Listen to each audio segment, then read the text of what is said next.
Welcome to After Dark Horrors.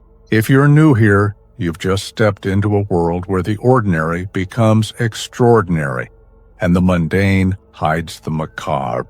I'm your host, and tonight, we're unlocking doors that should have stayed sealed.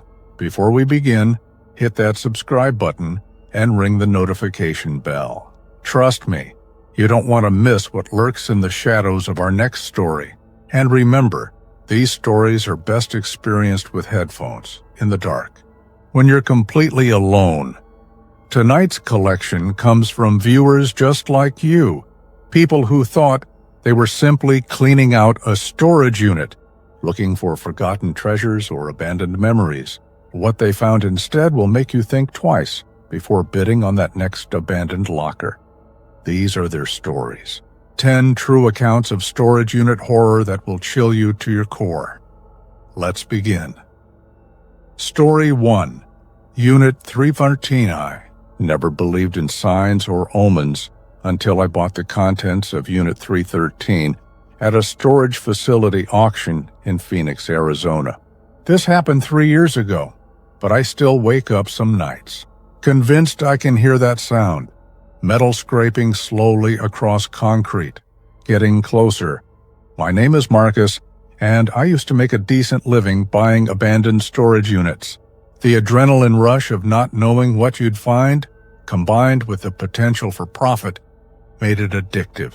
I'd been doing it for 5 years when I attended the auction at Desert View Storage. Unit 313 stood out immediately. Not because of its size, it was a standard 10x10, but because of how the other bidders reacted to it.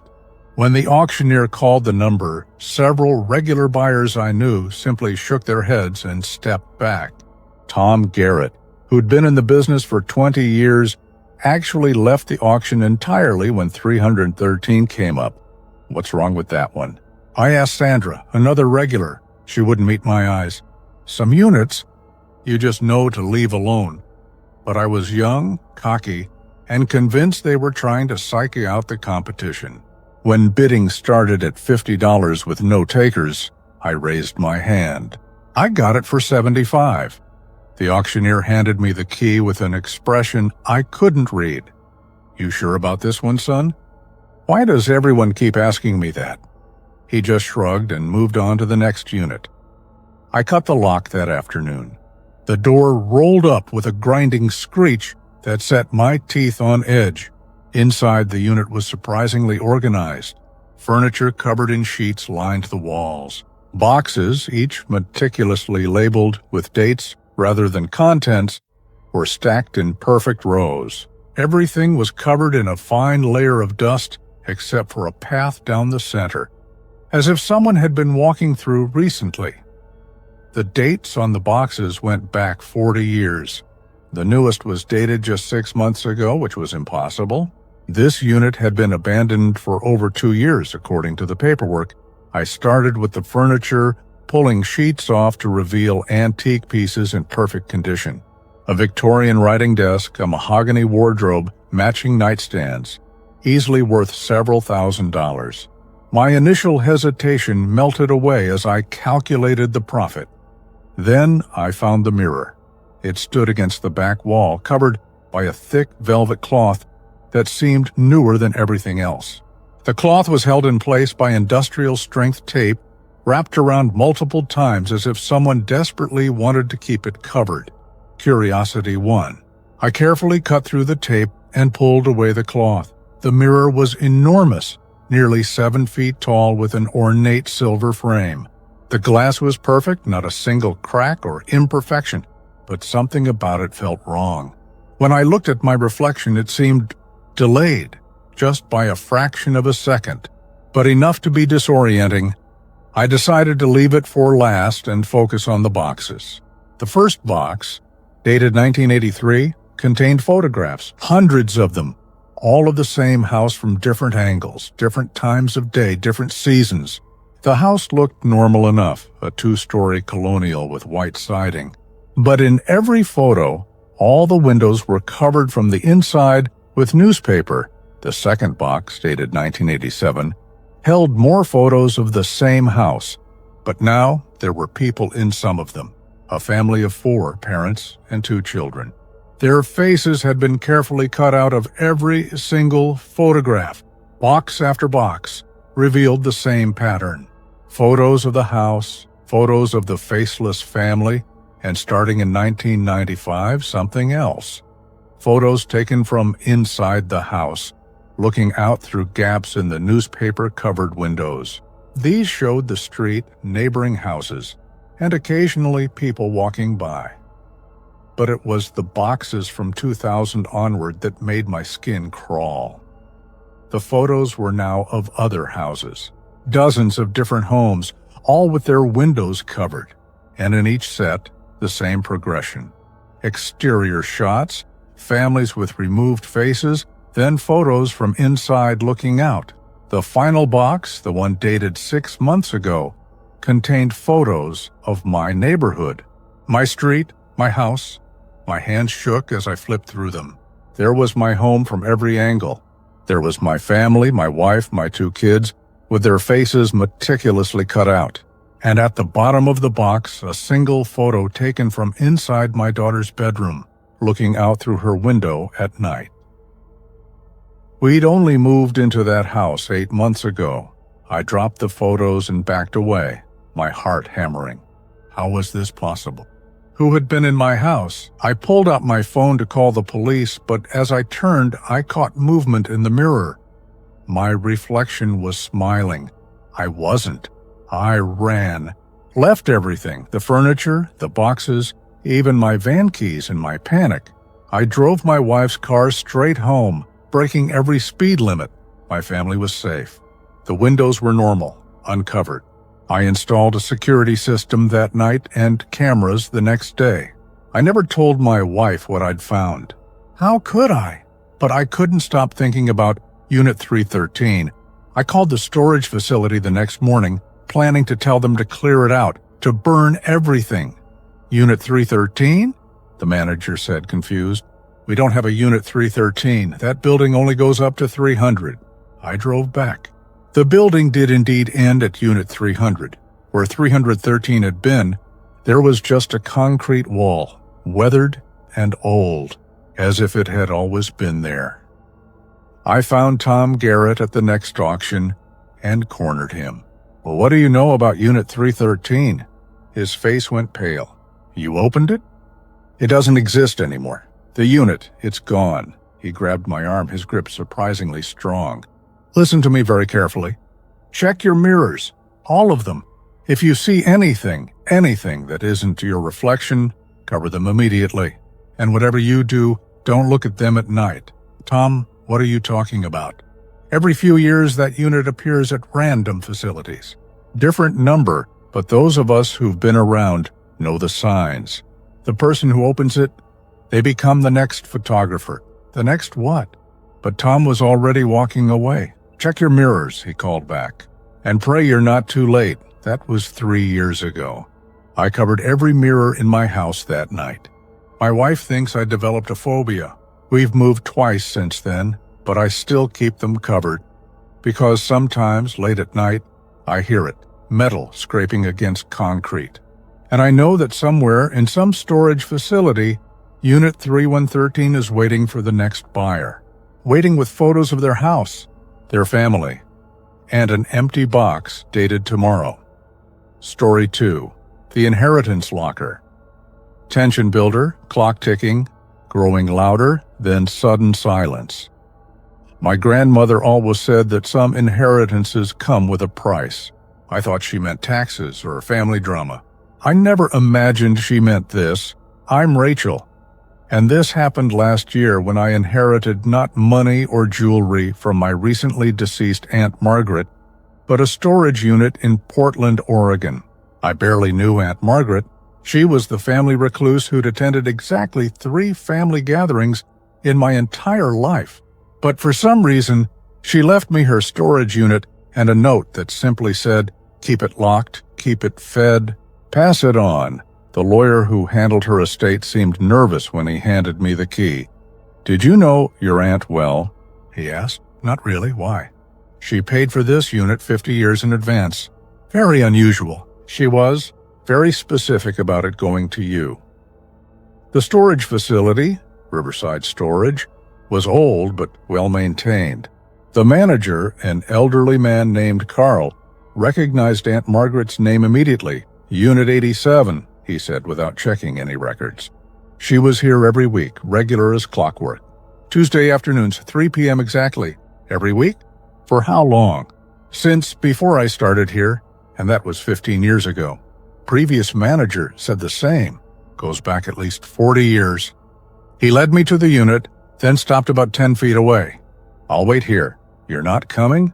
Carl shook his head. Your aunt had rules. Only she went near that unit. Now, I suppose, only you. The lock was unusual, an old brass padlock that looked handmade. The key was equally unusual, ornate and heavy.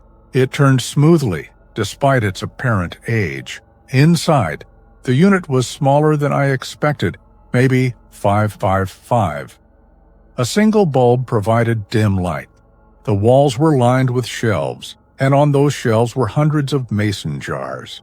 Each jar was filled with what looked like a dark, viscous liquid.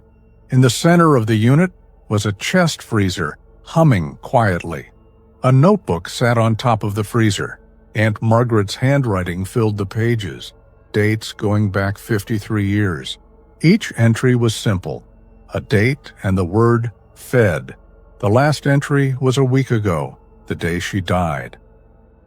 I opened the freezer. Inside were packages wrapped in butcher paper, each labeled with dates.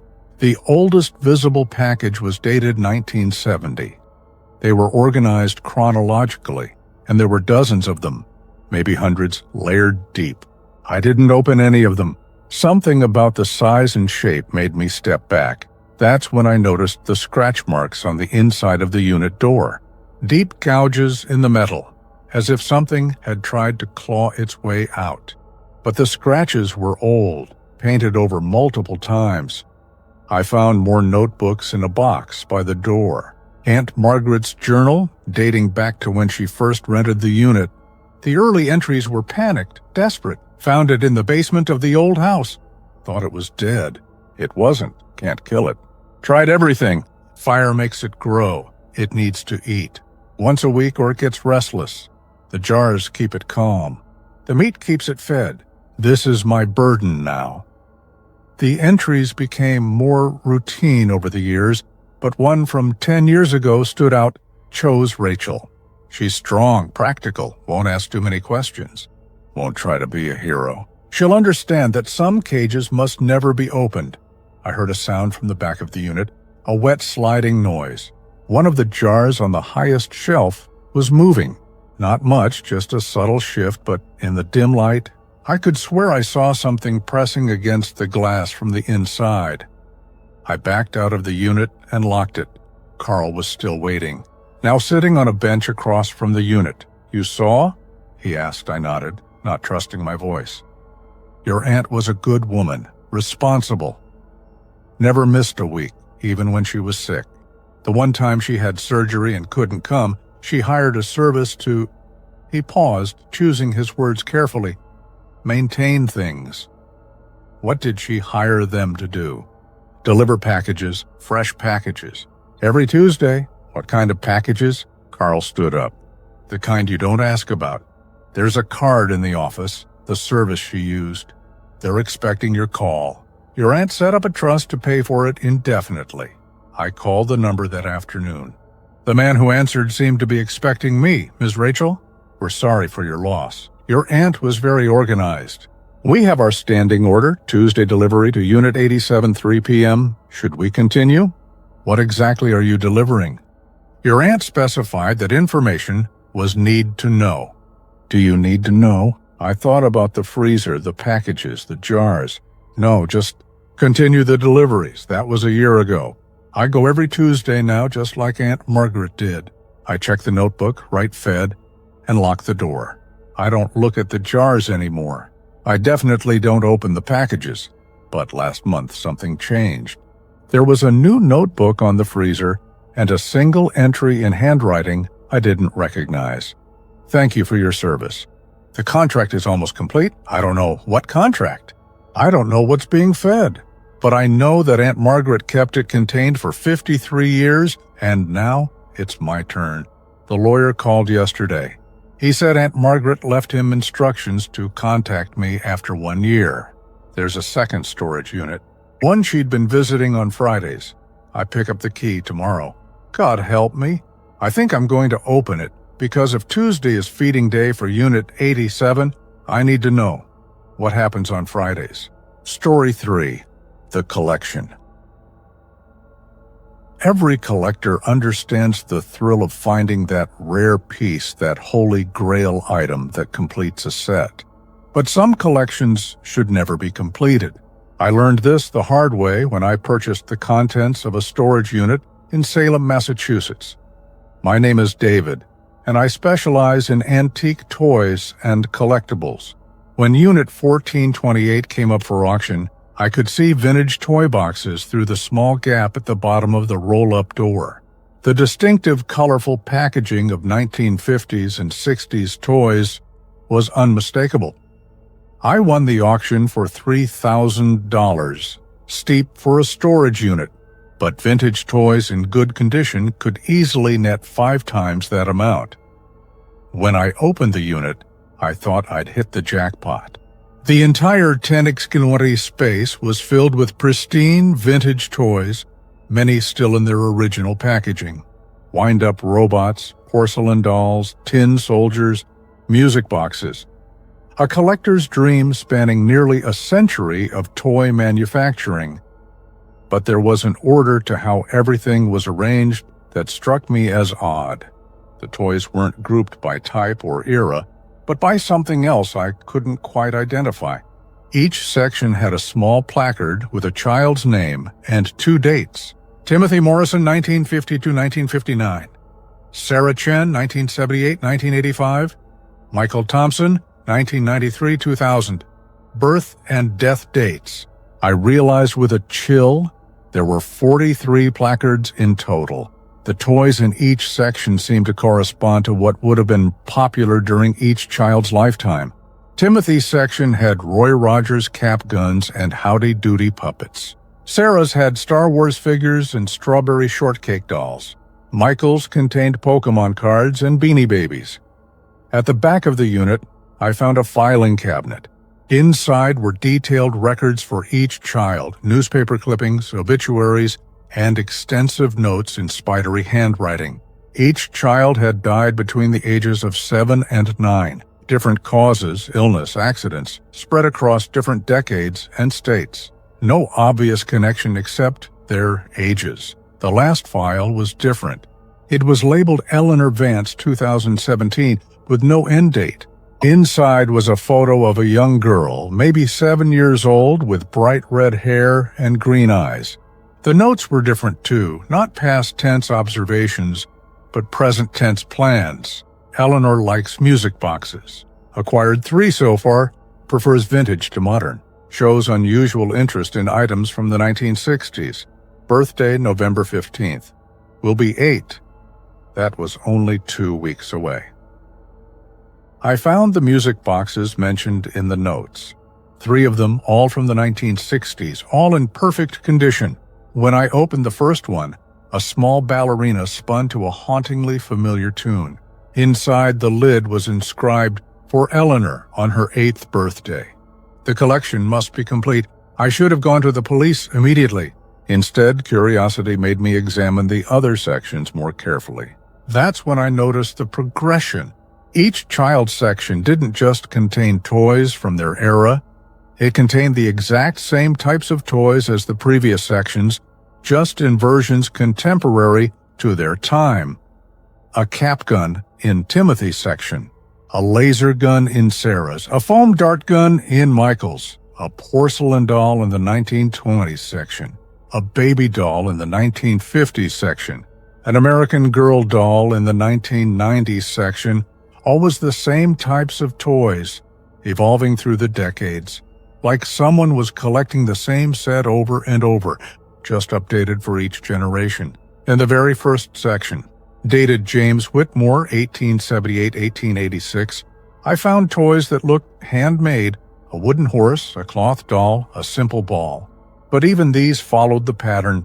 The wooden horse was positioned exactly like the plastic horses in later sections. The cloth doll sat the same way as every other doll. At the very back of the filing cabinet, I found an older journal, the pages yellowed and brittle. The first entry was dated 1877. The child came to me in dreams, showed me the collection that must be built. 7 sets of 7, it said. 7 children for each set. When the 49th receives their gift on their 8th birthday, the door opens. 49 children. There were 43 placards. Eleanor would be 44. I found a business card tucked into Eleanor's file, Whimsy's Vintage Toys, with an address in downtown Salem, my shop. My business card, but I'd never seen this file before. I'd never heard of Eleanor Vance. I packed up the 3 music boxes and drove back to my shop, my mind racing. I needed to find out who Eleanor Vance was and warn her parents. But when I arrived at my shop, there was already a customer waiting, a woman with a young girl. The girl had bright red hair and green eyes. "Are you Mr. David?" the woman asked. "Someone called and said you had some vintage music boxes perfect for my daughter's birthday. It's Eleanor's 8th birthday next week, and she's been obsessed with music boxes lately." Eleanor was staring at the boxes in my hands, her eyes bright with an excitement that seemed somehow too intense for a child her age. "Where did you hear about my shop?" I managed to ask. The woman looked confused. "You called me yesterday, said you had exactly what Eleanor had been looking for. I hadn't made any calls. Can I see them?" Eleanor asked, her voice strangely mature. Before I could respond, she took one of the music boxes from my hands. The moment she touched it, the music started playing on its own, that same haunting tune. But now I recognized it. It was playing backwards. "Perfect," Eleanor said, but her voice had changed. It was older, multi-layered, as if several children were speaking in unison. "Only 5 more to collect." The woman seemed not to notice anything wrong. "We'll take all 3, she said, pulling out her wallet. I wanted to refuse, to warn her, to do something. But I found myself wrapping the music boxes, taking her money, watching them leave. That night, I went back to the storage unit. There was a new section started, Eleanor Vance 2017-2025. The 3 music boxes I'd sold were already there, displayed on a shelf that hadn't existed that morning, and there was a new file in the cabinet. David Morrison 2025. Inside was a photo of a young boy with my last name in my eyes. I don't have any children. I'm not married. But the date on the photo was clear, December 1st, 2025. I tried to destroy the collection. I tried to burn the files. Nothing worked. Every morning, everything was back in place, and the collection had grown. New toys appeared in Eleanor's section daily. I've tried to leave Salem. My car breaks down at the city limits. Flights get canceled. Trains delayed indefinitely. It's November 13th now. Eleanor's birthday is in 2 days. And this morning I found a pregnancy test in my bathroom trash. It was positive. My girlfriend says it's impossible. She's been out of town for 2 months. But the date on David Morrison's file doesn't lie. December 1st, 2025. The collection continues. 7 sets of 7, and then the door opens. I don't know what door. I don't know what's on the other side, but I know that in 2025, I'll be shopping for toys for a son I haven't conceived yet, adding to a collection that can't be stopped. 44 down, 5 to go. Story 4. Night Shift. Working night security at a storage facility sounds like easy money. Walk the halls, check the locks, watch the monitors. I thought I'd catch up on my reading, maybe listen to some podcasts. I never expected to become part of something that still makes me question reality. I'm James, and I took the night security job at Secure Store Portland 2 years ago. The facility was massive. 5 buildings, over 800 units, climate-controlled, state-of-the-art security.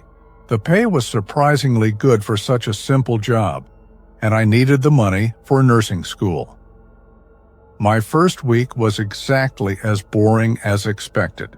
I'd do my rounds every 2 hours, checking that exterior doors were secure and looking for any signs of break-ins. The rest of the time, I sat in the security office watching monitors and studying. It was on my 8th night that I noticed something odd. At 3:33 a.m., the motion sensors in Building C triggered.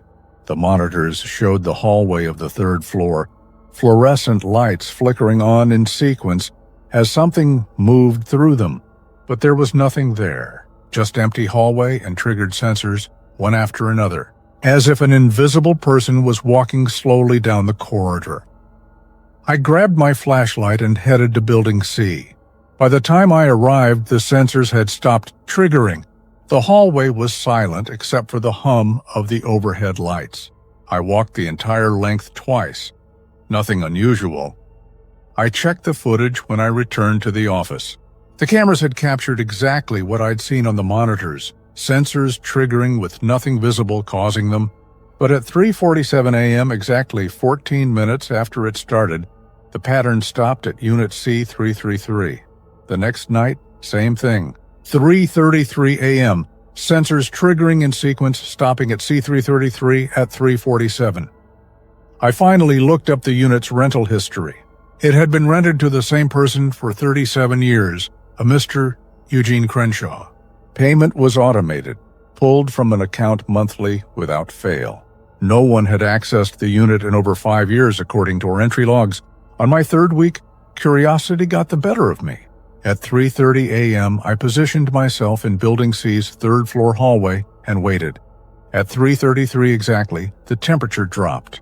I could see my breath. The first motion sensor triggered at the far end of the hallway. Then the next, and the next. Coming toward me, the fluorescent lights flickered with each trigger, and in those flickers, I swear I could see a shape. A silhouette of a person visible only in the moment between light and dark. It passed right by me. I felt the cold move through the air, smelled something like old leather and copper. The presence continued down the hall, sensors triggering, until it stopped at C333. Then I heard it, a whisper so faint I thought I'd imagined it. "Let me out." I ran, not out of the building, but to the security office to check our records more thoroughly. Eugene Crenshaw had died 5 years ago. The exact date of his death matched the last time anyone had accessed Unit C333, but the payments continued. The account was still active, still funded. I should have left it alone. Should have just done my job and ignored the nightly visits. But after a month of watching this pattern repeat, I made a decision that changed everything. I used my master key to open C333. The unit was empty except for a single item in the center of the floor, an old wooden chair facing the back wall. The wall itself was covered in photographs, hundreds of them, all of the same man at different ages. A young man in a military uniform, middle-aged at a wedding, elderly in a hospital bed. All the photos were of Eugene Crenshaw, and in every single one his eyes had been cut out. On the chair was a notebook. I opened it to find pages and pages of the same sentence written over and over. "I'm still here." The handwriting started neat and controlled, but gradually became more frantic, desperate. The last pages were barely legible, the words overlapping and chaotic. The final entry was different. In careful, deliberate handwriting, it said, "If you're reading this, you've let me in. I'm sorry." The lights went out. In the darkness, I heard footsteps. Not in the hallway, in the unit with me, circling. My flashlight wouldn't turn on. My phone was dead. The darkness was absolute.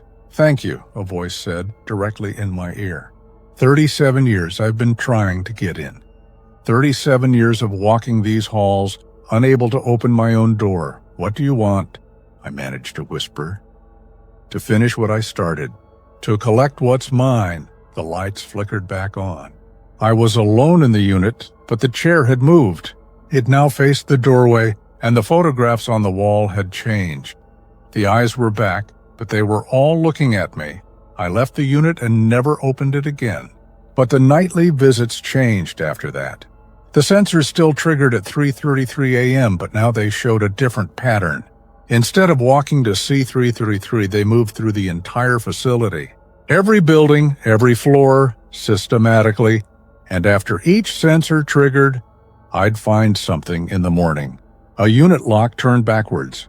A light bulb unscrewed just enough to flicker. Small things, but deliberate.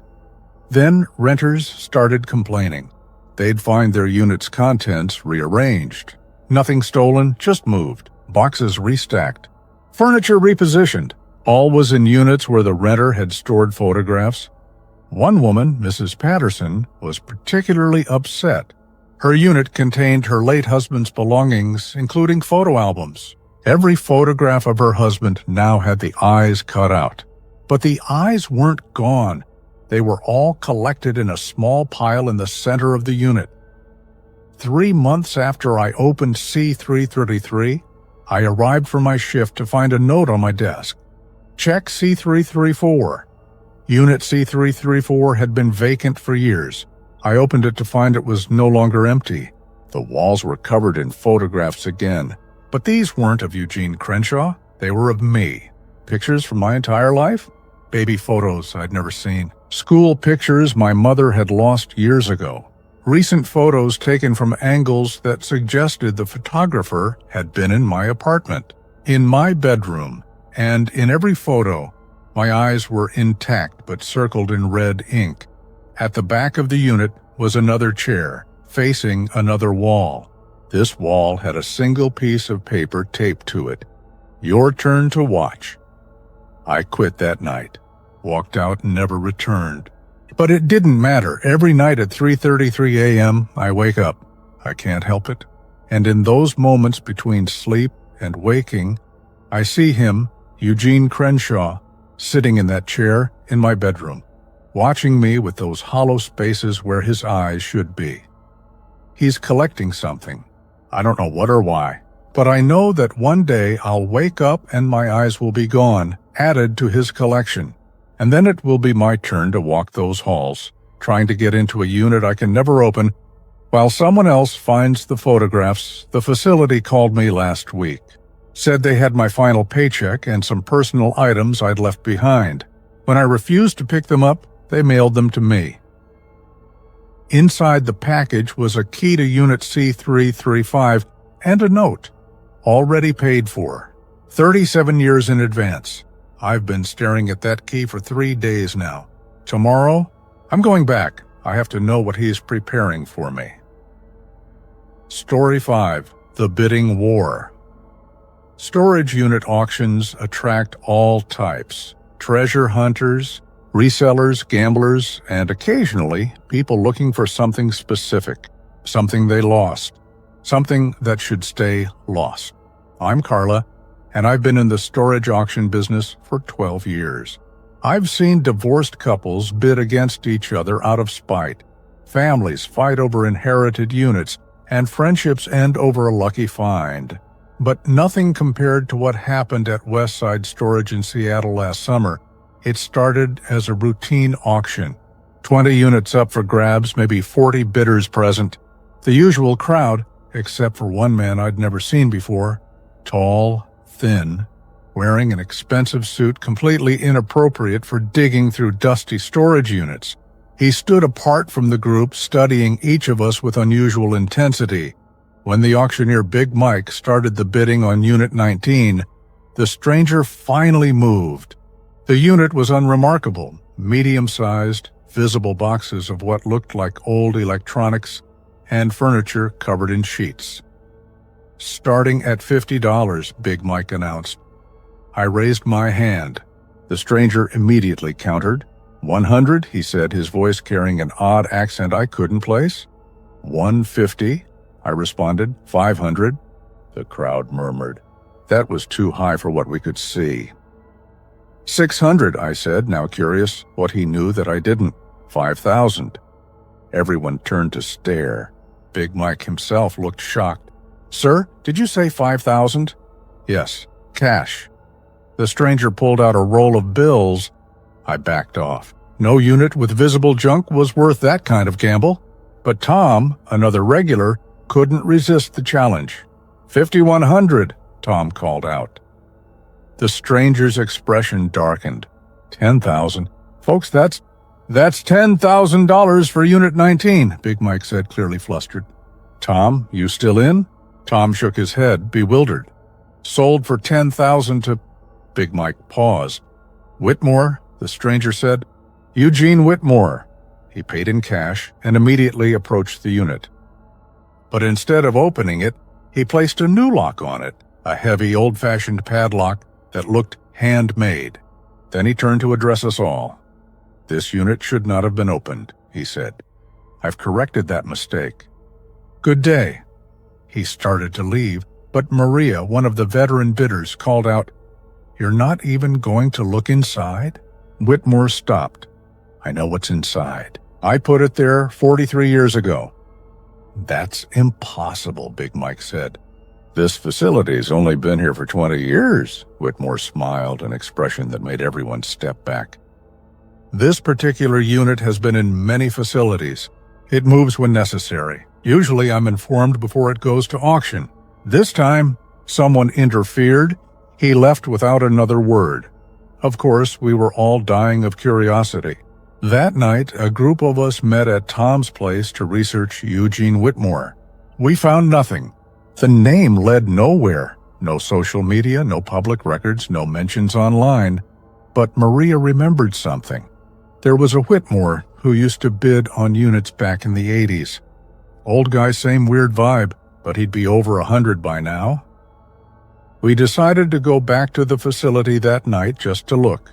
Not to break in, just to see if we could peer through the gap under the door.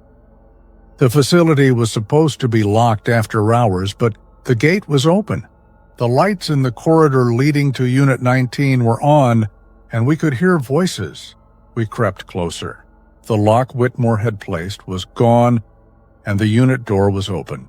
Inside, several people in what looked like hazmat suits were carefully moving boxes into a truck. The boxes were different from what we'd seen during the auction. These were metal, with biohazard symbols and warning labels. One of the workers noticed us. You shouldn't be here, she said through her suit's speaker.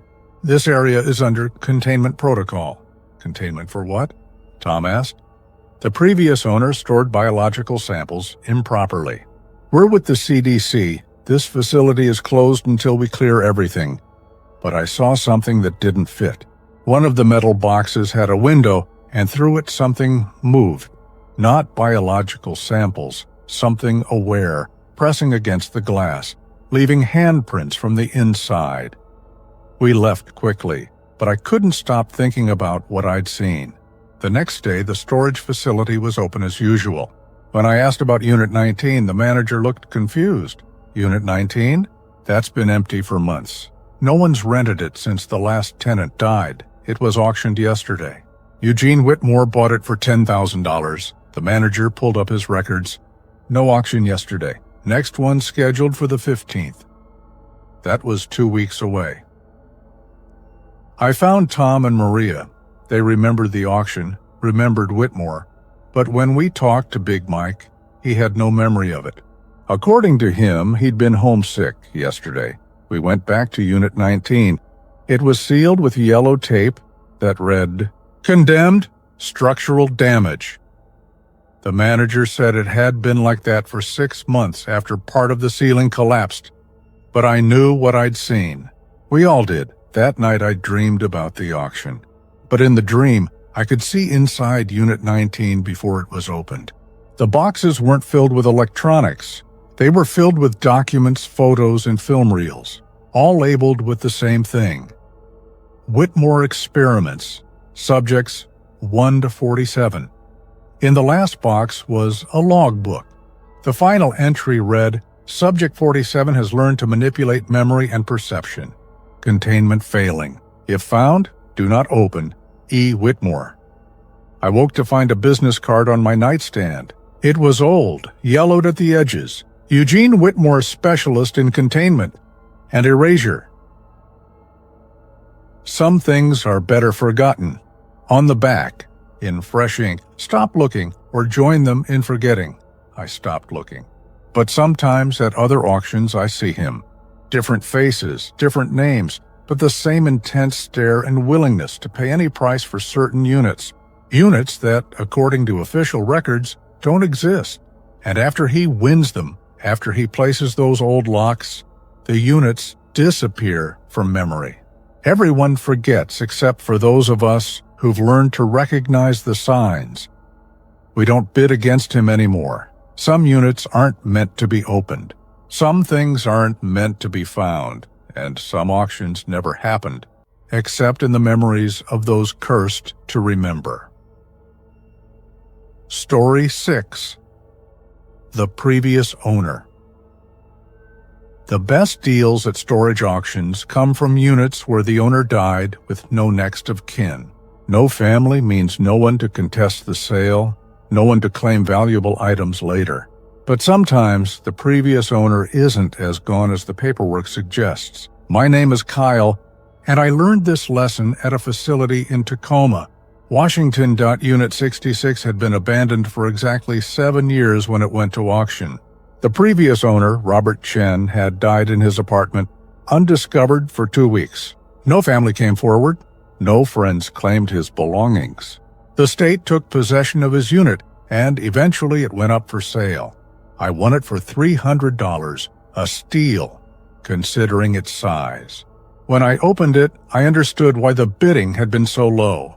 The unit was packed with medical equipment, hospital beds, IV stands, heart monitors, boxes of supplies. It looked like someone had cleaned out a small clinic. But everything was old, from the 1960s or 70s, making it virtually worthless for resale. Still, vintage medical equipment had a niche market among collectors and film prop departments. So I started cataloging everything. That's when I found the files. Behind the equipment were filing cabinets full of medical records, but these weren't from any hospital. The letterhead read, Chen Private Practice, Specialized Treatment for Persistent Consciousness Syndrome. I'd never heard of persistent consciousness syndrome. The files described patients who remained aware during comas, surgery, even clinical death. According to Chen's notes, he'd developed a treatment, but the medical board had revoked his license before he could publish his findings. Each file contained disturbing details. Patients describing experiences while supposedly unconscious, watching their own surgeries, hearing conversations during their comas. One patient claimed to have been conscious for 3 days after being pronounced dead, aware but unable to move or speak, as preparations were made for his funeral. The final file was different. It was Robert Chen's own medical record, but written in his hand, dated after his supposed death. Day 1. They found my body today. I watched from the corner as they took me away. This isn't death. It's something else. Day 3, the funeral. Closed casket. They think I decomposed too much. They're wrong. I'm not in the casket day 7. I can move small objects now, learning to focus my consciousness. The treatment worked, but not how I expected. Day 30, returned to the storage unit. My equipment is here. My research, everything I need to continue. Day 365, I've made contact with others. The patients from my files, they're all here, stuck like me. We exist between states, neither dead nor alive. The entries continued for years, describing his existence in the unit, his experiments with consciousness, his growing ability to interact with the physical world. The last entry was dated a week before the auction. They're selling my unit. Someone will find this. If you're reading this, I'm watching. I've been waiting for someone with the right kind of mind, someone who won't dismiss this as fiction, someone who can help me finish my work. I should have left immediately, should have walked out and never returned. But I kept reading, found his research notes, his formulas, his theories about consciousness, existing independent of the body. That night in my apartment, things started moving. Small at first, a pen rolling off my desk, a book falling from a shelf, then more deliberate movements. my coffee mug sliding across the table, my laptop opening to medical websites about consciousness studies. On the third night, I woke to find all my furniture had been rearranged to match the layout in Unit 66. The medical equipment I'd been storing in my garage was now in my living room, set up exactly as it had been in the unit, and on my laptop, a new document had been created. One word: help. I started researching Robert Chen more thoroughly. The man had been brilliant before his license was revoked. His theories about consciousness were revolutionary, but considered too radical by the medical establishment. He'd claimed that consciousness could be separated from the body, maintained indefinitely, even transferred. His medical board hearing transcripts were disturbing. He'd been accused of experimenting on terminal patients without consent, keeping them conscious during and after death to study the transition. He denied nothing, claiming his work would revolutionize our understanding of death itself. A week after I'd opened the unit, I saw him, just a reflection at first, in my bathroom mirror, a shadowy figure standing behind me. But when I turned, nothing. Then shadows in my peripheral vision. All was disappearing when I looked directly at them. Finally, 2 weeks after the auction, he appeared fully. I was cataloging the medical equipment when I felt someone watching me. Robert Chen stood in my living room, translucent, flickering like a bad television signal, but unmistakably there. "You can see me," he said, his voice coming from everywhere and nowhere at once. "Good. Most people can't. Their minds won't accept it. What do you want?" "To finish my work, to prove consciousness persists, to show them all that death is just a transition, not an ending." He gestured to the equipment. "I need a living partner, someone to bridge the gap between states. I'm not helping you experiment on people." He laughed, a sound like wind through empty rooms. "I don't need more subjects. I have plenty. Every patient I treated, everyone who's died believing they might persist, they're all here, waiting. I need someone to document it, to publish the findings, to make the world acknowledge what I've discovered. And if I refuse, then I'll find someone else. But you've already been exposed to my research, used my equipment, breathed the air in my unit. The treatment is partially environmental, you see. Prolonged exposure makes one more susceptible to persistent consciousness." He flickered and disappeared, but his voice continued, "You're already changing. Haven't you noticed? You see more shadows lately. Hear whispers in empty rooms. Feel watched even when alone." He was right.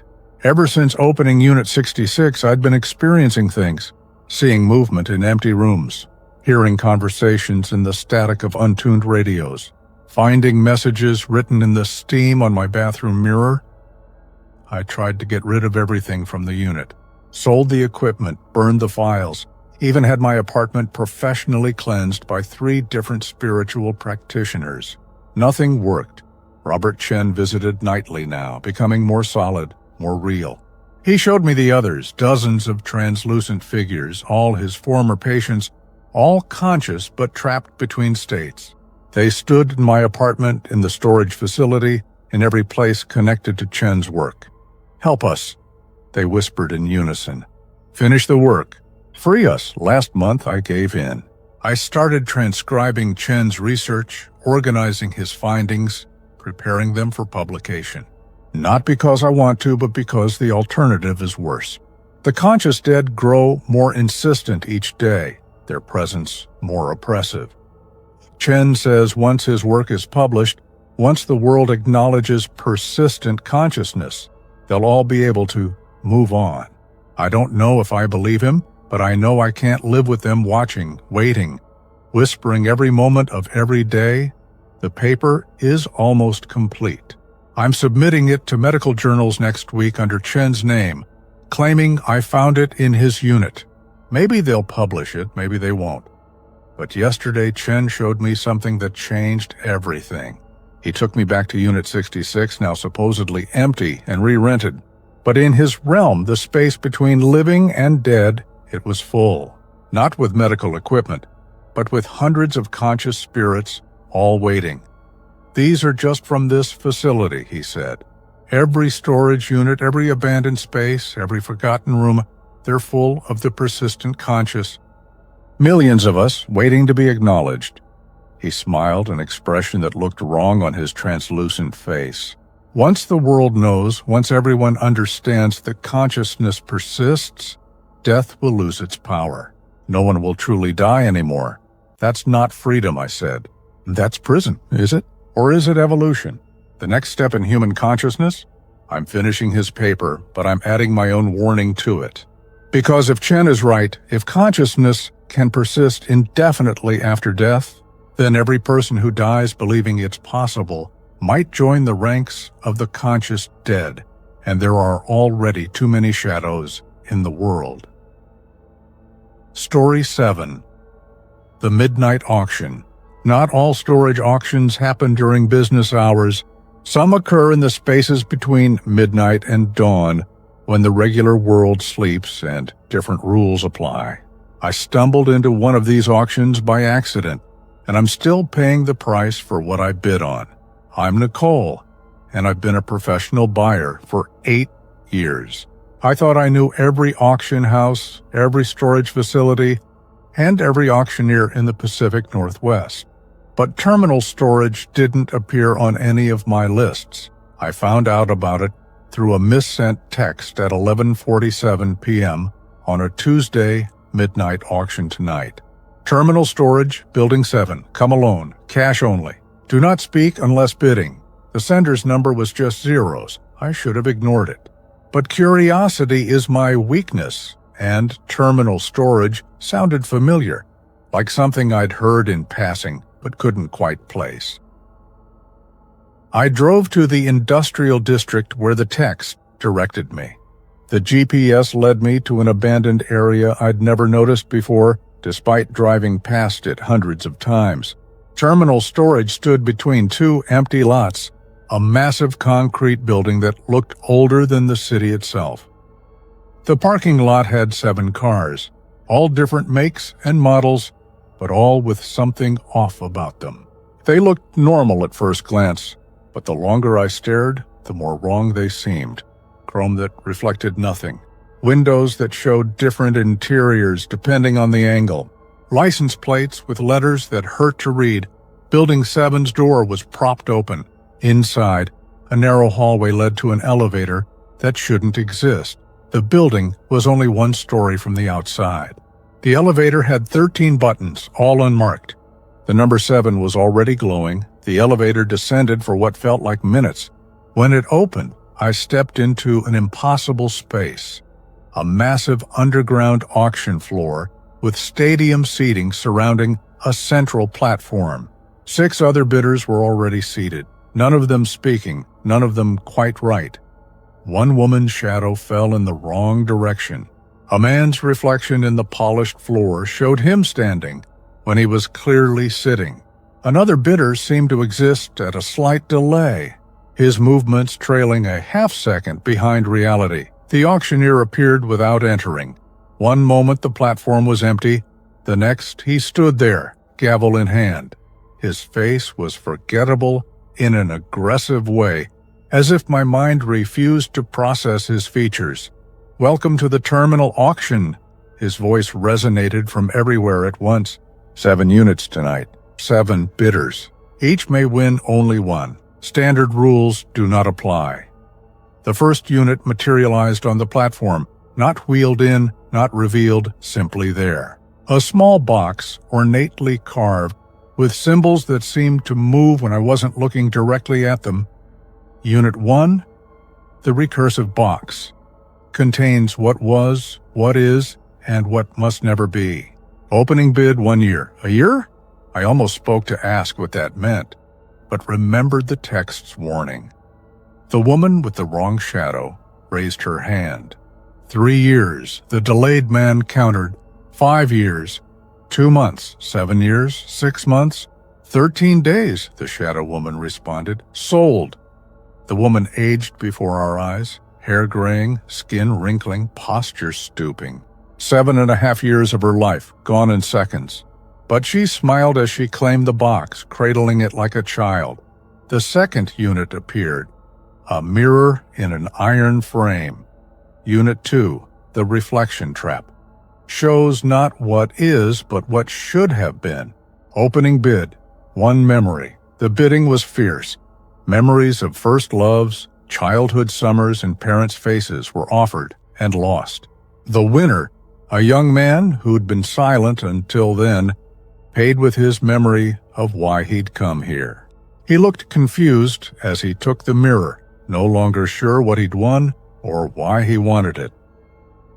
By the fifth unit, I understood the pattern. This wasn't about storage units in the traditional sense. These were things that shouldn't exist, couldn't exist, but did. And the prices weren't money. They were pieces of the bidders themselves. Then the sixth unit appeared, and everything changed. It was a normal storage unit door, standard roll-up with a normal padlock. But something about it called to me. I could hear whispers from behind it, familiar voices I couldn't quite place. Unit 6, the unopened door, contains what the winner needs most, but at the cost they can least afford. Opening bid, one truth. My hand shot up before I could stop it. The truth about my sister's disappearance. The auctioneer's featureless face turned to me. That is a truth to keep, not to pay. What truth will you give? The words came without my permission.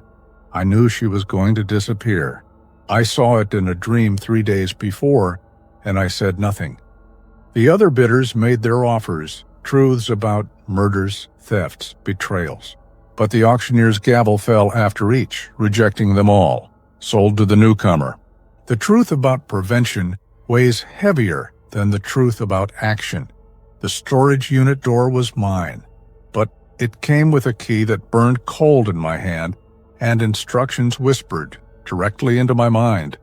Open only when you're ready to trade places. The seventh unit never appeared. Instead, the auctioneer announced, "The final unit has chosen to remain hidden. The auction is complete. You have until dawn to leave. Those who remain become inventory." The elevator ride up felt shorter. I emerged to find my car the only one in the lot. My phone showed 12:17 a.m. Only 30 minutes had passed, but I'd been down there for hours. The storage unit door had shrunk to the size of a dollhouse door, attached to a keychain I couldn't remove from my pocket. And every night since, at midnight, it grows to full size wherever I am, in my bedroom, my car, even a hotel room when I try to run. Behind it, I hear my sister's voice telling me she's safe. She's happy, she's waiting. But also other voices explaining the trade. I can open the door and free her, but I take her place in whatever space exists behind it. I've researched terminal storage obsessively. It doesn't exist in any city records. The building I visited is just an empty lot during the day. But online, in forums dedicated to impossible things, I found others who've attended the midnight auctions. They all won something. They all paid prices they didn't fully understand. And they all carry items that shouldn't exist, boxes that contain tomorrow's obituaries, mirrors that show different versions of themselves, books that write themselves with the reader's future. One woman claimed she'd been collecting these items for years, trying to understand their purpose. She said terminal storage appears in different cities, always at midnight, always with 7 units and 7 bidders. The items auctioned are things lost between dimensions, things that fell through cracks in reality, things that were never supposed to exist but do anyway. She also said that everyone who attends the auction is marked. We can see things others can't, the spaces between seconds, the shadows that fall upward, the doors that lead nowhere. And eventually, we all open our won items, use them, and pay the full price. What happens then? I asked. We become inventory, she replied, for the next auction. Last week, I got another text from Zeros. Midnight auction tonight. Terminal storage, building 13. You may observe, but not bid. I went. I couldn't help it. The pull was too strong. This time, I watched from the shadows as 7 new bidders won 7 impossible things. I saw them pay with years, memories, truths. I saw the wonder and fear in their eyes as they claimed their prizes, and I saw the previous winners, the ones who'd opened their items, used them, paid the final price. They stood behind glass cases around the auction floor, conscious but frozen, with placards describing what they'd traded for what they'd won. One case held a man who'd traded his ability to die for immortality. Now he stood eternal, unchanging, aware but unable to interact with anything ever again. Another contained a woman who'd won the power to change the past. She existed in all timelines simultaneously now, experiencing every possible version of her life at once, forever. My sister's case was empty, waiting. The placard read, "Reserved for the one who chooses another's freedom over their own safety." The door in my pocket grows heavier each day. The voices behind it grow louder each night, and I know that soon I'll open it. Not because I want to, but because that's what winners at the terminal auction do. We claim our prizes. We pay our prices. We become inventory for the next midnight auction, and somewhere, someone else will receive a missent text about an auction that doesn't exist in a building that can't be there. And the cycle will continue. Story 8. The transfer. When ownership of a storage unit transfers after death, sometimes more than just possessions change hands. Sometimes the responsibilities, the burdens, and the contracts transfer too. Even the ones that were never written down. I'm Marcus, and I inherited my Uncle Theodore's storage unit in Bellingham, Washington, along with very specific instructions that I foolishly ignored. Uncle Theodore was the family enigma, a professor of anthropology who'd abruptly retired at 40 and became a recluse. He lived alone, never married, and attended family gatherings sporadically. When he did show up, he was nervous, constantly checking his watch, always leaving by 8 p.m. regardless of the occasion. When he died, his will was strange, but legal. Everything went to charity except for one storage unit, which came to me with a sealed envelope marked, "Read alone." Follow exactly. Do not deviate. Inside were instructions. Visit Unit 127 every third day at exactly 8:43 p.m. Bring 2 pounds of raw meat. Type doesn't matter. Place. Meet in the silver bowl by the door. Do not look in the bowl. Count to 60 with your eyes closed. Leave. Without looking back, never miss a feeding. I thought it was a joke. Uncle Theodore had always been eccentric, and this seemed like an elaborate prank from beyond the grave. The key came with a paid receipt showing the unit's rent covered for the next 50 years, an insane expense for a prank. A special thank you to those who bravely shared their experiences with us. If you have a story of your own, a place where the ordinary became extraordinary, reach out. You can find our submission link in the description below. Be sure to like and subscribe for more tales from the shadows, and hit that notification bell so you never miss an upload. Your support helps keep these stories alive and ensures the darkness never goes unnoticed. Until next time, stay vigilant and trust your instincts. I'm your host, signing off from After Dark Horrors. Remember, some things don't come out in the storage.